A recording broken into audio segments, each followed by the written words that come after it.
দুনিয়াতে একটা জান্নাত আছে, যে ব্যক্তি এই জান্নাতে প্রবেশ করবে না আখিরাতের জান্নাতে প্রবেশ করতে পারবে না। একজন বড় আলেম বলেছিলেন, আপনারা জানেন তার সম্পর্কে, ইবনে তাইমিয়া রাহমাতুল্লাহ আলাইহি।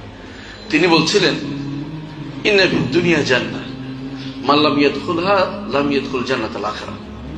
দুনিয়াতে একটা জান্নাত আছে, যে ব্যক্তি এই জান্নাতে প্রবেশ করবে না আখিরাতের জান্নাতে প্রবেশ করতে পারবে না। দুনিয়ার কোন জান্নাত এরা জানেন? আল্লাহ তাআলার পরিচয় পাওয়া, একমাত্র আল্লাহর ইবাদত করা, তার সাথে সম্পর্কটা ঝালাই করে নেয়া, সারাটা জীবন প্রতি মুহূর্ত আপনার চিন্তা যেন থাকে আখিরাতমুখী। আল্লাহ তাআলা আমাকে যা দিবেন সেটা অনেক বড় জিনিস দিবেন, এই চিন্তা যার অন্তরে থাকবে, দুনিয়াতে সে জান্নাতটা পেয়ে গেছে।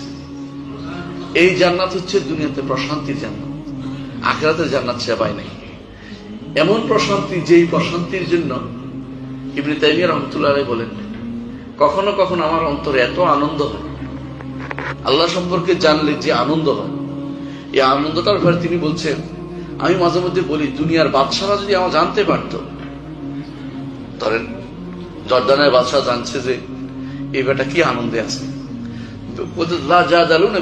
তরবার নিয়ে এসে বলতে ওইটা আমার দিয়ে দে, আনন্দটা দিয়ে দে।